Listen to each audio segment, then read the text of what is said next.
Improvement Pill here. When I first started my NoFap journey, I actually documented my experiences in a journal. I had amazing streaks where I not only abstained from porn and masturbation, but ejaculation as well, mainly because I was single. And I recorded all of the benefits I saw whenever they came up. So because No Nut November is coming around again, I decided to dig up my old journal entries to give you an idea of what benefits I saw throughout this journey. Hopefully, this will motivate and inspire some of you to take on this challenge because it genuinely changed my life, and I know it can do the same for you if you give it a try. This is the NoFap/No Nut November benefit timeline. The first 48 hours, days 1 and 2.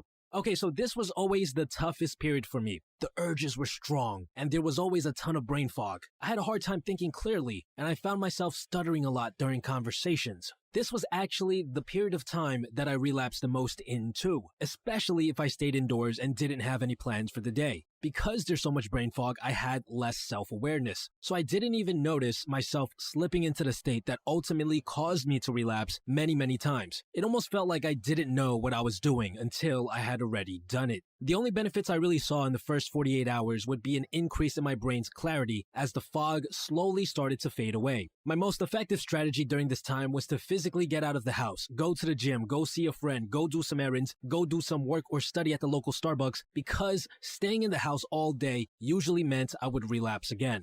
The next 48 hours, also known as days 3 and 4. The next 2 days, days 3 and 4, came with some pretty noticeable benefits. The most apparent was a significant boost to my levels of self-esteem. I usually felt bad about what I had done the first 2 days after a relapse. I would have thoughts like, I'm such a failure. Why am I so weak? I'm pathetic. And this wasn't a good thing, because whenever I was outside at a social outing, my levels of confidence were pretty much non-existent because of these thoughts. It was so bad that I would come up with excuses to skip out on these events because of all the guilt and shame. But when I reached days 3 and 4, I found that those thoughts became much less common, and this meant that I was a lot more confident in myself. I found myself doing much better during social interactions. I found myself being able to hold longer eye contact. I was more lively. I had more fun, and it seemed like others enjoyed my company more than usual.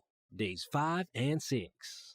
It's around this point where my energy levels started to become noticeably higher. It became much easier to jump out of bed and get the day started. I found myself being able to accomplish most of the tasks I had set out to do for the day before the day was over. When I was off the wagon, when I was in periods of relapse, I usually struggled with sticking to all the other good habits that I knew I should have been sticking to, like meditation, reading, and going to the gym. But upon reaching days 5 and 6, I actually wanted to educate myself. I actually wanted to lift heavy things. I actually wanted to improve my mental strength. I actually wanted to get things done. My self-esteem continued to grow at this point as I noticed myself having even less negative thoughts throughout the day, and as I started feeling proud of all the things that I was able to accomplish every day. Day 7. Now, this is a very special day with very noticeable benefits. A Chinese study actually found that for some reason, on day 7, from abstaining from any form of ejaculation, our testosterone levels spiked to 145% of their baseline levels. And boy, oh boy, this extra 45% is definitely noticeable. Most people would expect one to feel more hot-headed and aggressive with all that extra testosterone, but honestly, it didn't feel like that. The best way to describe day 7 for me is, in charge, like the kingpin of a mob. Like you know everything is going to go your way, and that the world is your oyster.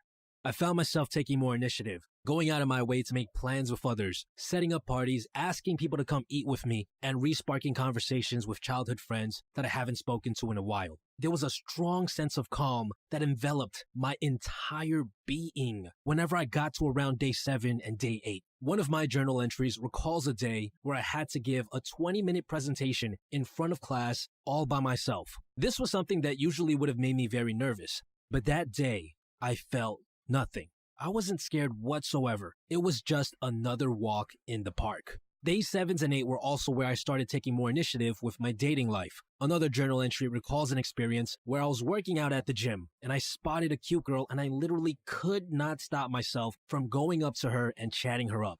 It felt wrong to not talk to her. Like I said, it felt like the world is your oyster, like everything was going to go your way. So all the self-doubt that would have usually filled my head in moments like this, they were non-existent. One very important thing to note is that the urges on day 7 and 8 are incredibly erratic. They came in intense waves throughout the day. I always had to get out of the house and spend the majority of the day outside in order to make sure I could make it past those 2 days. And unfortunately, after day 7 and 8, most of these benefits would seemingly disappear overnight.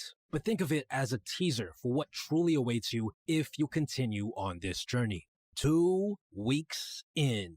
About 2 weeks in, I started to develop what I like to call social balls of steel. I became extremely confident when it came to social interactions. I found myself holding prolonged eye contact with people. I also found myself saying whatever came to mind. I became more blunt and honest with those around me, not being scared to state how I truly felt about things or how I truly felt about someone. And this actually led to deeper conversations, as people were more willing to share their true feelings and whatever was going on in their mind with me. To top that off, the urge to talk to people in general would increase drastically. I found myself sparking random conversations with almost every single person that was in my vicinity, in the elevator, on the bus, on the train. It didn't matter. If they were next to me for an extended period of time, I was going to start some sort of conversation with them. Now, before I tell you about the amazing benefits I saw around the 1 month mark that I'll be hosting next week, where I'll be sharing with you exactly how I was able to overcome my bad addictions and also how I was able to build life-changing habits that actually stuck around. All you have to do is sign up for my mailing list to receive updates about this training using the link down below. And don't worry if you're watching this video at a later time, because I plan on hosting this training a couple of times every single year. So if you sign up late, you'll get notified in a couple of months about the next time I host the training. Back to the topic at hand. At the 1 month mark. Man, oh man, my favorite thing about making it to the 1 month mark is the crystal clear mental clarity. You don't know what being smooth is like until you reach 1 month. The wit and mental acrobatics that I started being able to pull off during conversations would always come in at around this point in my journey. I've had a lot of students comment on my ability to go on 40-minute monologues without ever having to pause a single time to think about what to say next. That's what I mean by mental acrobatics. I found myself having an instant, clever response to just about anything that people threw my way. I found myself being able to flirt with anyone without any hesitation. I found myself being able to have deep conversations with complete strangers in the matter of minutes. I was smooth as butter. But that's not all. It's around the 1 month mark where the benefits that I got a taste of on day 7 came back. My confidence was sky high. I started to believe I could do anything if I put my mind to it. I felt like I was in control of my life and the world around me. My productivity levels also skyrocketed. I was able to knock off all the tasks I knew I had to complete before noon. Essays, reading assignments, and the like were all done way before they were actually due. And unlike after day 7, this time the benefits actually stuck around. 2 months to 3 months. The majority of the most noticeable benefits plateaued at around the 1 month mark. To be honest, I don't think I ever got any more productive or confident past that point.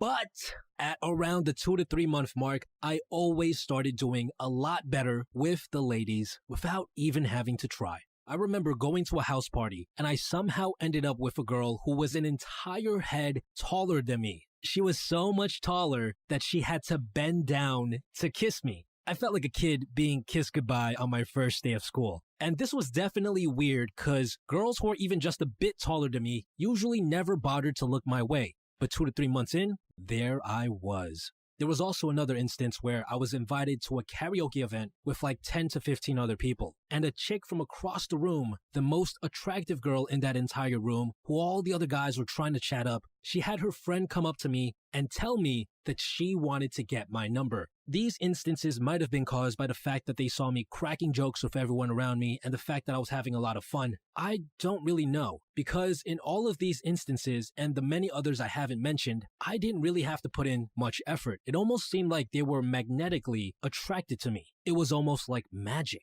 The most success with girls I've ever had in my life was when I managed to reach the 2 to 3 month mark. And to be completely honest, I'm not really going to talk about the benefits I saw past this point for two main reasons. The first is that I didn't really see any more benefits. The confidence, the productivity, the mental acrobatics, the urge to socialize, and the general boost in levels of happiness all pretty much plateaued at this point. But don't take this the wrong way. This was more than enough. Life was good. Actually, no. Life was amazing whenever I got this far. The second reason is that I've only ever managed to venture past 3 months without any form of ejaculation once in my entire life, because I always managed to get a girlfriend before the 3-month mark was over. So I can't really tell you too much about the benefits of no nut after that. Plus, the one time I went past 3 months, it honestly just felt the same for me. But I will say one thing. If I relapsed at any point in time throughout this entire journey, I would lose practically all of the benefits overnight and have to start from day one all over again.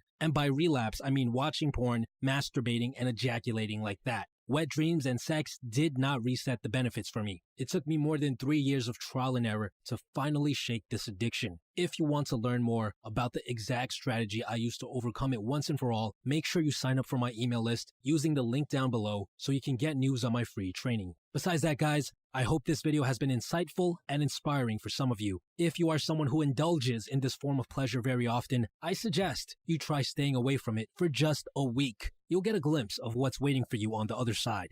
A glimpse of the good life.